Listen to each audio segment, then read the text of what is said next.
Hello everybody, my name is Boricha JS and we are going to discuss quantum mechanics and Schrodinger equation, okay? So first of all, what is Schrodinger equation and why we need Schrodinger equation? तो अगर कोई भी quantity समय के साथ अगर very कर रही है तो उस क्वांटिटी के साथ डील करने के लिए हमारे पास श्रोडिंजर इक्वेशन है। तो कैसी क्वांटिटी, मतलब श्रोडिंजर इक्वेशन किसके साथ डील करेगा, उसका बिहेवियर क्या होगा, ओके? तो हमें पता है कि वेव पार्टिकल ड्यूअलिटी है जो इलेक्ट्रॉन की, ओके? तो ऐसे केस में अगर ऐसी कोई फिनोमिना हो रही है तो उसमें टाइम के साथ उसका वेव फंक्शन चेंज होगा, ओके? तो यहाँ पे हम पार्टिकल के साथ भी डील कर रहे हैं और वेव के साथ भी डील कर रहे हैं।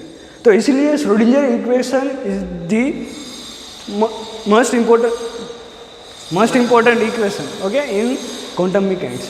So without wasting any time, let us derive Schrodinger equation. So first of all, let us take a monochromatic wave function, okay? Cos kx minus omega t plus I sin kx minus omega t, okay? By the De Moivre theorem, we know that sine is equal to e raised to I kx minus omega t, okay? Equation first and second. तो हमें पता है कि कोई भी system की total energy होती है, उसकी काइनेटिक एनर्जी होती है और पोटेंशियल एनर्जी होती है। लिखते हैं total energy E is equal to T plus V, kinetic energy plus potential energy, okay? So first of all, psi is equal to e raised to I kx minus omega t, ये हमारा wave function है, okay? और हमें पता है कि Schrödinger equation कैसा दिखता है, ओके? क्या क्या उसमें चीज है? श्रोडिंजर इक्वेशन का मीनिंग क्या है? सेकंड ऑर्डर है वो, okay? Del square psi upon del X square वाली टर्म है, del psi upon del T वाली टर्म है। तो यहाँ से हम कैसे एनर्जी और मोमेंटम को डालेंगे, डिराइव करेंगे श्रोडिंजर इक्वेशन को एनर्जी और मोमेंटम के टर्म में। तो हमें यहाँ पे थिंक करना होगा कि हम कैसे लाएंगे ई और वी के फॉर्म में और मोमेंटम के फॉर्म में। So we know that kinetic energy E K is equal to P square upon 2m, okay? ये तो बात सही है। फिर हमें यह भी पता है कि momentum p is equal to h cut k and we also know that E is equal to h cut omega, okay? Now the picture is crystal clear, okay? Here we have k and omega. तो k और omega को किसके term में लिखेंगे? Energy और momentum के term में। Simple, okay? तो करते हैं। यहाँ से हमें k की वैल्यू क्या मिलेगी? k is equal to P upon H cut, और यहाँ से e की वैल्यू क्या मिलेगी? ओमेगा की value, omega is equal to e upon H cut, okay? Equation number 5। तो इसी वैल्यूज़ को हम अपने वेव फंक्शन में डालेंगे। तो डालते हैं, क्या होता है देखता है। Psi is equal to e raise to K का मीनिंग क्या है? P upon H cut. So P upon H cut X minus omega means E upon H cut, so that E upon H cut into T, ये हो गया हमारा wave function. अब यहाँ से हमें कुछ दिख रहा है कि मोमेंटम और एनर्जी के टर्म में हमारा वेव फंक्शन आ चुका है। और हमारा वेव फंक्शन कैसा है? Monochromatic, okay? सो अब तो सिंपल है, क्या करेंगे, वेव फंक्शन का डेरिवेटिव लेंगे। Okay, first order and second order.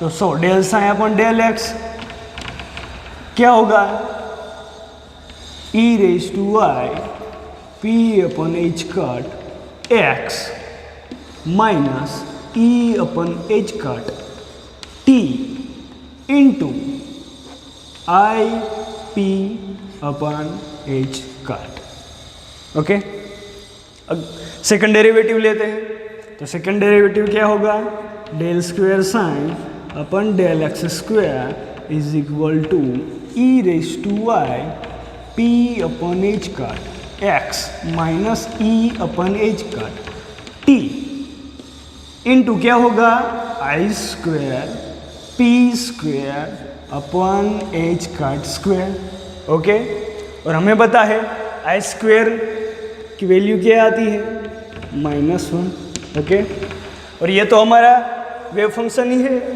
Sign, तो दोनों को पुटअप कर देते हैं इस इक्वेशन में। तो del square psi upon del X square क्या हो जाएगा, देखते हैं। इसका मीनिंग तो साइन हो गया, आई स्क्वायर की जगह क्या रखना है, -1। ओके, तो minus P square upon H cut square. Okay, तो क्या आया हमारे पास, P square upon H cut square into psi, equation number 4। इसको हम अब रफ कर देते हैं।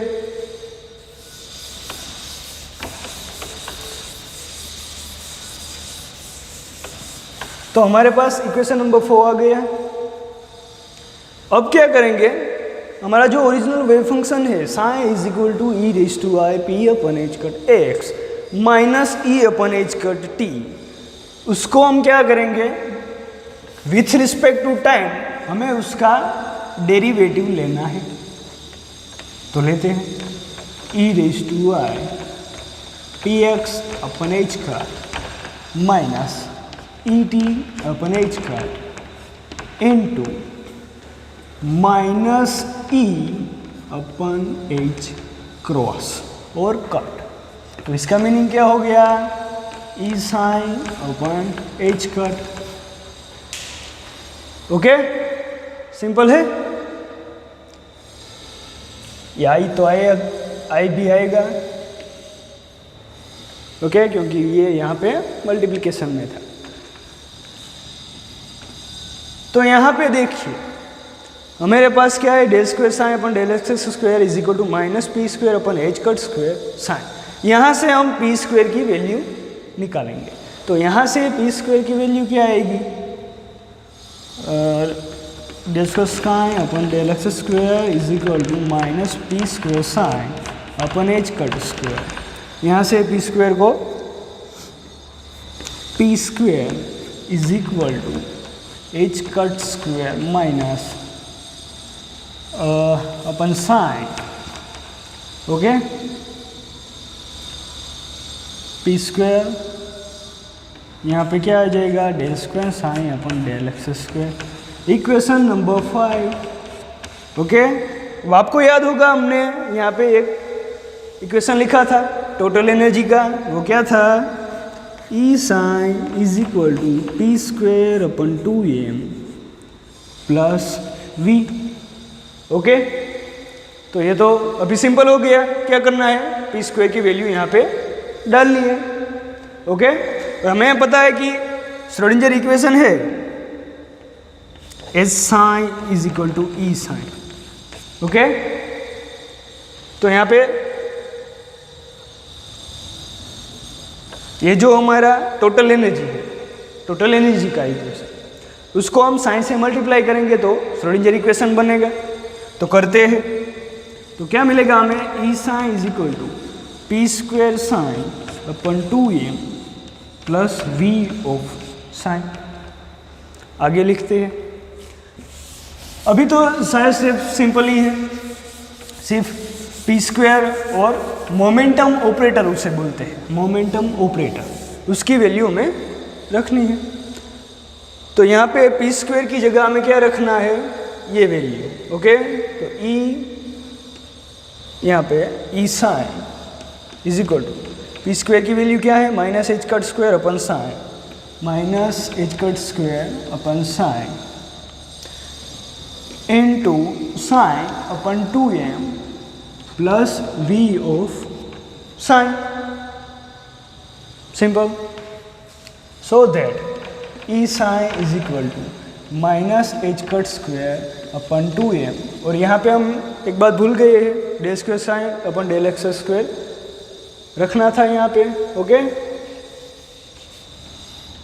Del square psi upon del X square plus v, तो क्या हो जाएगा, del square psi upon del X square plus v. तो ये हमारा Schrodinger equation time dependent. Okay, यहाँ पे अभी टाइम वाली कोई टर्म ही नहीं है, और हमें क्या डिराइव करना है, टाइम डिपेंडेंट श्रोडिंगर इक्वेशन.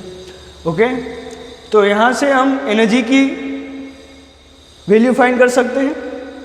इसे हम दे देते हैं equation number suppose x. Okay, तो यहाँ से E की वैल्यू क्या आएगी, E साइन की वैल्यू क्या आएगी, E psi is equal to H cut upon I minus ये एच क्रॉस यहाँ पे आएगा, ये आई है नीचे आ जाएगा. ओके, ई साइन की वैल्यू फाइंड करनी है तो del psi upon del T,